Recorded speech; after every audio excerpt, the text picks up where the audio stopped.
இஸ்லாத்தை சகோதர சமுதாயத்திற்கு அழகிய முறையில் எத்தி வைப்பதற்கான விருதினை காஞ்சி அப்துல் ரஹ்மான் வாக்கரி அவர்களுக்கு சமுதாய பரவலாளர் நூல்மரின் சாவுல் அவர்கள் வழங்கி மகிழ்கிறார்கள்.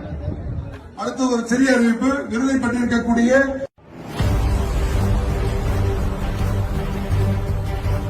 இன்னைக்கு நாடு எப்படிப்பட்ட சூழல் இருக்குதுன்னு நான் அதிகம் உங்களுக்கு விளக்க வேண்டிய அவசியம் இல்ல.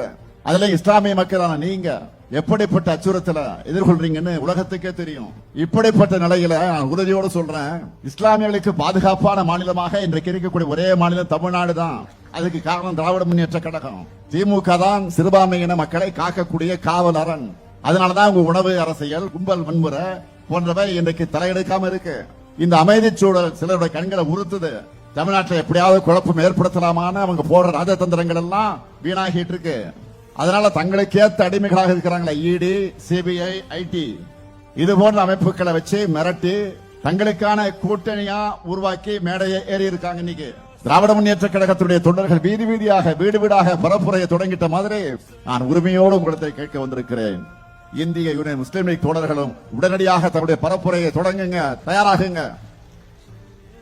இளைஞர்கள், பெண்கள் உள்ளிட்ட அனைவரும் விழிப்புணர்வு ஏற்படுத்தணும். யார் நம்மை காப்பார்கள், யார் நம்மை வளர்ப்பார்கள், யார் நமக்கு உரிமையை பெற்றுத் தருவார்கள் எடுத்து சொல்லணும். நாம ஒற்றுமையா இருந்தா எந்த சூழ்நிலைகளும் தமிழ்நாட்டுடைய வளர்ச்சியை சீர்குலைக்க முடியாது.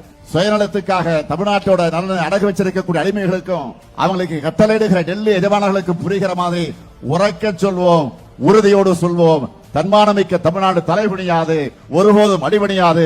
தமிழ்நாடு போராடும், தமிழ்நாடு வெல்லும், வெல்வோம் ஒன்றாக.